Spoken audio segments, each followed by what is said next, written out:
as you can see, we have a new basketball. Well, it's not a new basketball. It's one I actually bought for a recent ASMR video I did. I did a basketball tapping video. I just wanted to get a new basketball for that video, but I really like the sounds of it. Anyways, we're going to be doing a little bit of a whisper ramble about the second round of the NBA playoffs, kind of recapping the first round of the NBA playoffs, talking about what's been going on, teams that have been playing really well, teams that played really bad, players that are playing on fire, and players that definitely need to step it up, and maybe Jake Paul or ASMR picks a new favorite to win the NBA championship. That's what we're going to be talking about in tonight's video. But before we get into that, make sure, of course, you do like the video. Liking the video does help out the video so much. It helps push it out to new people, and yeah, lets people know that you're enjoying what we're doing over here, which is really nice. And also comment down below your own thoughts, opinions on the first round of the NBA playoffs. Do you have a new favorite to win the NBA championship? Who's your favorite player right now in the NBA playoffs? Your favorite team? Do you have a new pick for NBA champions? Let me know all the details down below in the comments, and I'll be down there talking with you guys. It's always fun to see what you guys have to say. Alrighty, so the NBA playoffs, if you guys didn't know, has been going on for quite a bit of time, and wow, has it been exciting? A decent NBA playoffs. Now, when taking a look at the NBA playoffs, I don't know if you guys like that little typing sound. I should probably get rid of that, but the first round of the NBA playoffs, when I first saw them, I thought it was going to be one of the best NBA playoffs we've seen, at least a very good start to the NBA playoffs, and I'm not gonna lie, in my own opinion, I thought it wasn't as good as what we thought it was going to be. I'm just gonna be going through the first rounds of the NBA playoffs, and then talking about the second round after that, and then continuing on till maybe picking a new potential NBA champion. So I'm just going from top to bottom as it's shown here on the bracket on NBA.com. We had the number 1 seeded Boston Celtics taking out the number 8 seeded Miami Heat, which, of course, with Miami not really having the full health that they really needed to be able to even have a chance against the Boston Celtics, who, if you don't know, of course, number 1 seeded team, had the best record in the Eastern Conference, but also in the entire NBA. A lot of people are actually picking the upset as well, because last year, the Miami Heat had a crazy run. I didn't buy it. I think we all know, at least the ones who truly know basketball knew, the Miami Heat were just playing just absolutely insane basketball last year in the playoffs. They peaked during the best time to peak in an NBA season is in the NBA playoffs. The role players, the star players, the coaching staff, everyone just peaked at the right moment in time, leading to the Miami Heat rolling their way through the playoffs all the way to an NBA Finals. And I think, at least I hope some of us knew that wasn't like a thing, like that was a fluke, quite honestly. Now, I'm not saying if obviously Jimmy Butler was healthy and that team was just a little bit well put together this year, maybe they could have done something, but I mean, come on, it's the Boston Celtics. They are just amazing this year, and Miami ended up losing that series 4-1. I thought it could have gone 6, maybe even potentially 7 if, of course, the Miami were healthy. Sadly, they were not. And the Boston Celtics go on to win it in 5. Kind of lackluster. Then you have the Miami Heat taking out the Orlando Magic. Little golf clap for the Orlando Magic in this series. I did not know they had this in them. Now, I knew the Orlando Magic were known as a defensive-minded team. I think they even had one of the best defensive teams in the entire NBA when it came to like stats and whatnot, but holy cow, it went to a game 7. Although the Orlando Magic couldn't step up in that game number 7, though, the Cleveland Cavaliers ended up winning this series 4-3, of course. That final game, the Cleveland Cavaliers put up only 106 points compared to 94 to Cleveland, and to the Orlando Magic. Orlando Magic had 94 points. No one really had a great scoring matchup in this series. The Orlando Magic really put it down on the defensive end, and really, if you are a member of the Orlando Magic fandom, you gotta be looking for a score in this upcoming NBA draft, trade market, free agency.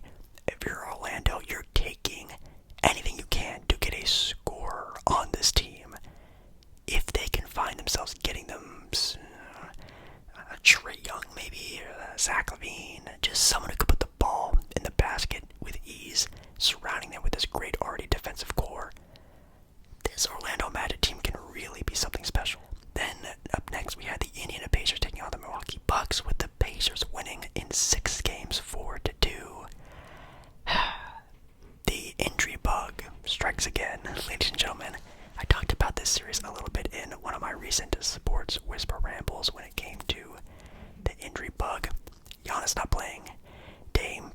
about 50% during this series, and then Chris Middleton playing on a sprained ankle. That was pretty rough. Bobby Portis got ejected from probably one of the more important games in the entire series, and yeah, you kind of just have to call it quits. The Milwaukee Bucks had a very lackluster season, firing their head coach. One of their assistant coaches even quit before the season even started. It was just not a good year for Milwaukee. I do think, though, that Milwaukee next season, though, if they do build things correctly and finally get at least a more competitive bench role-playing type of unit squad around them, I think that could be very interesting. But the Pacers are legit. I think they are a very good team. Pascal Siakam is definitely sort of an X factor. I feel like everyone always forgets about when they ever think about the Indiana Pacers. And man, I think they can definitely do something here against their next opponent, which, spoiler alert, is the New York Knicks. And I think it's going to be a showdown in that series. But the Pacers are good. Are they anything special? No offense, no. Would they have beaten Milwaukee if they were fully healthy?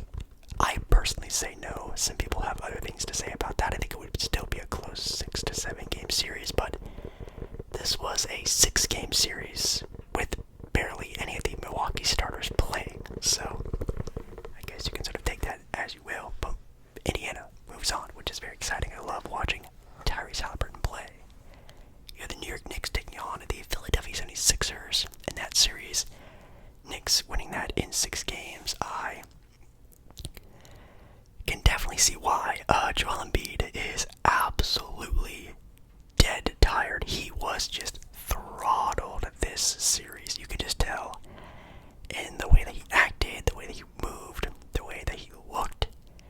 That dude looked like he was there for the check. Like he had to show up, because if not, his life was in danger if he didn't show up to work that day. And boy, that team is interesting. Now, I do think that the Philadelphia 76ers have a little bit of cap room this next offseason. Could they be in play for adding a star to that team? Now, I know, of course, they got off of James Harden's huge contract. I think Tobias Harris, I think, is also a free agent. I think they'll be freeing up a lot of cap space for them. You have Joel, you have Tyrese. They definitely need to find another connector. Could that be, gotta imagine, Trae Young, or I know the rumor of LeBron James possibly going there. That would be insane. But I think they definitely do need another piece to that puzzle to really sort of elevate Joel Embiid and sort of take that load off of him. Because man, in this playoff series against the Knicks, it showed, because the Knicks threw everything at him and it worked, because Josh Hart, Donte DiVincenzo, of course, Jalen Brunson, OG has been playing pretty well, Isaiah Hartenstein, Mitchell Robinson. This team just has a bunch of guts and glory. These guys want to win no matter what, and it's awesome basketball to watch. You have these role players playing 45 minutes per game and just absolutely just giving it all. It's inspiring. It's awesome, and that New York Knicks basketball crowd is just feeding them and feeding it and feeding it. And being someone who went to a New York Knicks game sometime this year, back in December, you can tell that place can really rock, and it looks like it has been so far. Knicks move on. I guess I'll talk about the Eastern Conference, and I'll move on to the Western Conference. So the second round of the Eastern Conference is Celtics, Cavs, Pacers, Knicks. The Celtic and Cavaliers series had not started yet until today. Tuesday, as you guys are watching this video, it starts today. The New York Knicks and the Pacers already had game 1, with the New York Knicks sneaking a victory there, which was actually a very close game. 121 to 117 to New York, and I didn't get a chance to watch this game because your boy was doing his Monday night ASMR live stream, where I do live streams every single Monday and every single Thursday. We do little pack openings, we do lottery scratch offs, we do a lot of triggers, Q&As, whisper rambling, all that fun stuff, a lot of catching up. If you're down for, I guess, getting to know me a little bit more, or want to see a pack opening, we actually did a pack opening with these cards, and I have two signed autograph cards, which is actually insane. So if you want to see that happen live, make sure to stop by. Anyways, I didn't get a chance to watch the game, but apparently people were saying the referees were really helping out the Knicks this game. I guess you can comment down below if you believe that actually happened, but man, oh man, that series looks like it's going to be extra scrappy. And I love it. I think it's going to be a great series. Then with Cleveland and the Celtics, I think this is going to be more interesting of a series than people are giving it credit for. I've seen people say that the Celtics are going to sweep the Cleveland Cavaliers.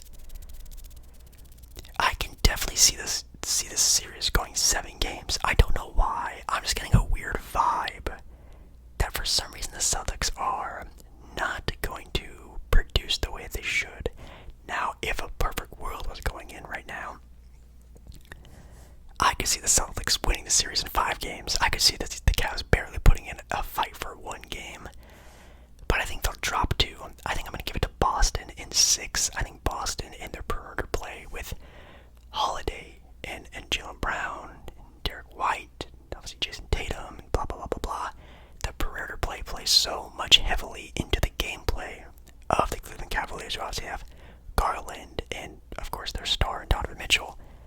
If you can shut them out, that team can't do anything. So, if you can shut down Donovan Mitchell, if you can shut down Spida, that is going to pretty much be the GG of this series. Anyways, move on to the Western Conference. Thunder, Pelicans, that was a snoozer. I thought the Pelicans were at least going to make it a little bit more interesting, but of course, Zion Williamson gets hurt and CJ McCollum poops the bed.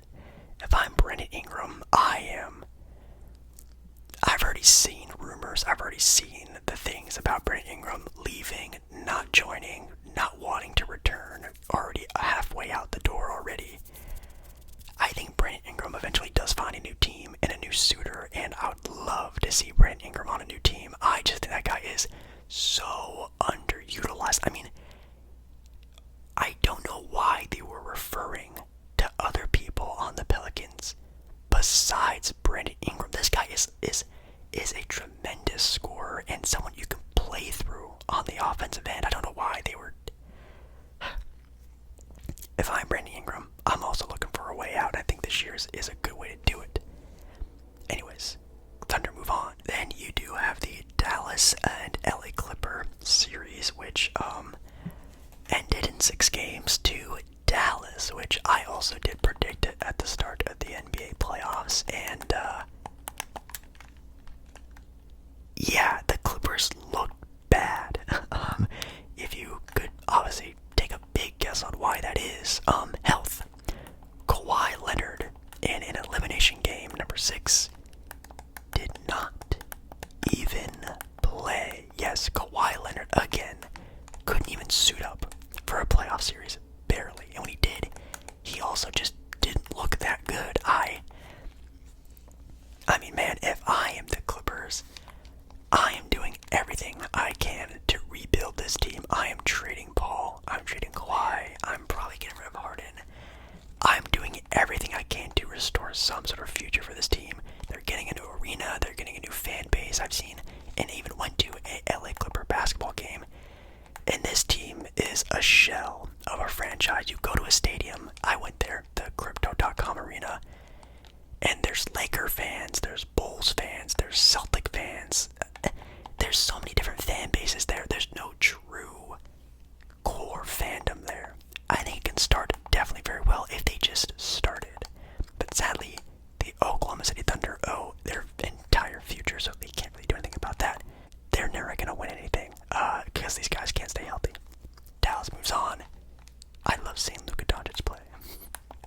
The next series was the Timberwolves against the Suns.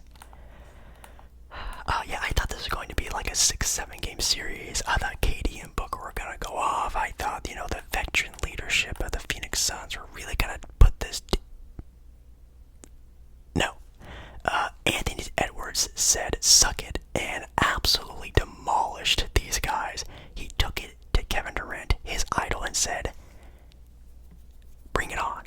And they both brought it, and it was a great matchup. But my God, this Timberwolves team on defense is one of the best defensive teams I've seen in quite some time. And they shut down the rest of the guys on this roster. There was even a game where Kevin Durant, Devin Booker, and Bradley Beal all scored an upward of 20 points individually and still lost the game. Like, even when they were on fire, the rest of that roster could just not do anything. So they ended up beating them in a sweep, the Minnesota Timberwolves, and they are the talk of the town right now. We'll talk about them very quickly in the next part of this little section, but we have the Denver Nuggets also beating the LA Lakers 4-1. I mean, the Lakers were close in a vast majority of these games. We had the Lakers losing game number 2 by 2 points. They lost by 6 or 7 in game 3. They lost about 8 or 9 in game 4. They lost by 2 in game 5, so they're not getting annihilated. There are some games here that could have gone either way. This series could have easily went to game number 7, and then obviously when you have LeBron James, it could have been a toss-up who would have won that series, but sadly, a couple miss buckets here and there. They ended up losing in 5, which is pretty sad, but yeah.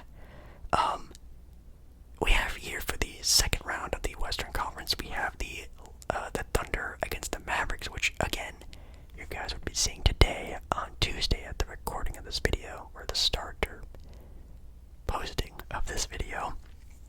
And then you have the Timberwolves against the Denver Nuggets, which surprisingly has already had 2 games into this second round. I know I'm kind of late on this video, but this Minnesota Timberwolves team is actually insane. Like, I'm not kidding.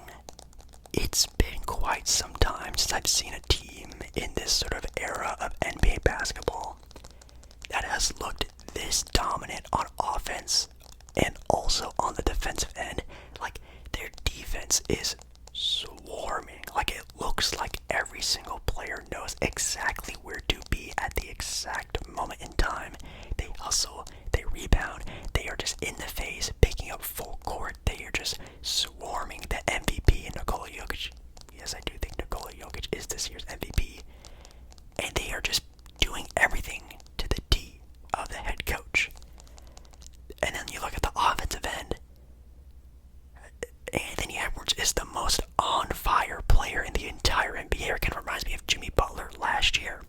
But the idea of Jimmy Butler on fire on that Miami Heat team, they made it all the way to the NBA Finals. I think the Minnesota Timberwolves right now are that team where they are just playing and peaking at the perfect point of the NBA season, the NBA playoffs. Anyways, yeah, that's going to be a fun matchup. Or maybe it's just going to be an absolute just demolish of the returning champs. The Thunder Mavericks series is also pretty impressive. I've seen a lot of people saying that Dallas is going to upset the Thunder. I don't think it's going to happen. Of course, when you guys see this video, that game is probably already done and over with, so maybe we'll see who wins game number 1 of that series. I do still think Oklahoma wins. I think it goes to OKC. It could be a 7-game series, but I just don't think that roster for the Mavericks is too deep enough to go up against, well, this very deep Oklahoma City Thunder team. Now, the inexperience is what could really get the Oklahoma City Thunder in a bunch. If Dallas wants to win this series, they have to win game 1. They have to punch first and punch hard. That's going to be a key to get this win in a series. But I still think it goes to OKC. So that means in my second round, in my, I guess, new future NBA bracket, Boston, New York, Thunder, Timberwolves. I think the Timberwolves make it past the Thunder quite easily again. Just from what I'm seeing right now. That's a tough team to beat. And again, I think the Timberwolves know. I think I just said, if you want to win a series, you gotta punch first and punch hard. They're doing it right before our eyes against the defending NBA champion, MVP winner Nikola Jokic team. I think they're going to be able to do that against an inexperienced, much younger OKC Thunder team. I think they're going to punch first and they're going to win a couple of games, maybe win again game 1 and game 2, kind of stunt them and move on to the NBA Finals.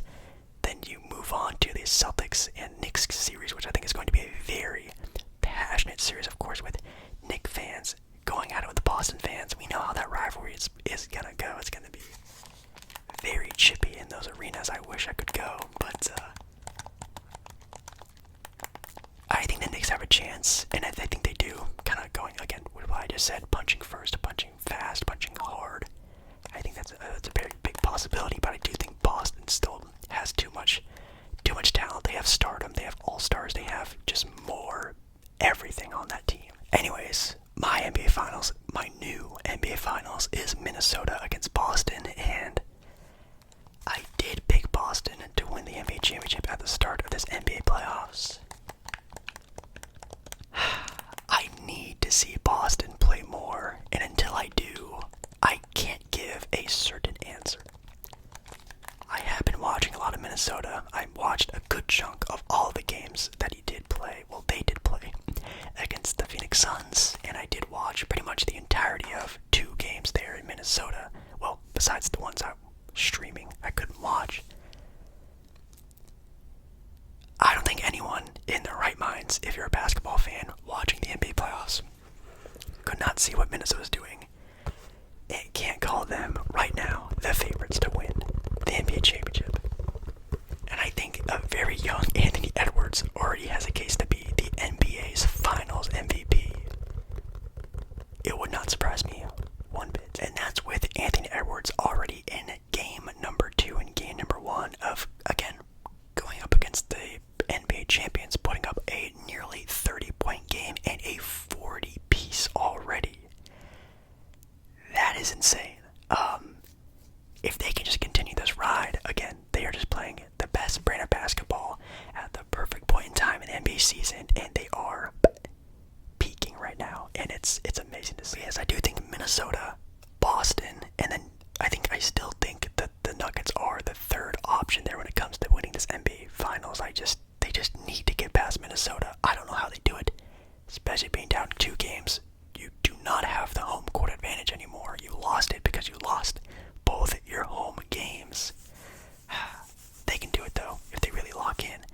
Then so Minnesota, Boston, Denver. I think the Thunder have a shot. It's just going to take a really big shot. And honestly, yeah, I think Dallas is that sort of dark horse team there with the New York Knicks that I could see definitely getting it done, but it's going to take a lot from them to really get it done. Could it though? As we heard from Kevin Garnett,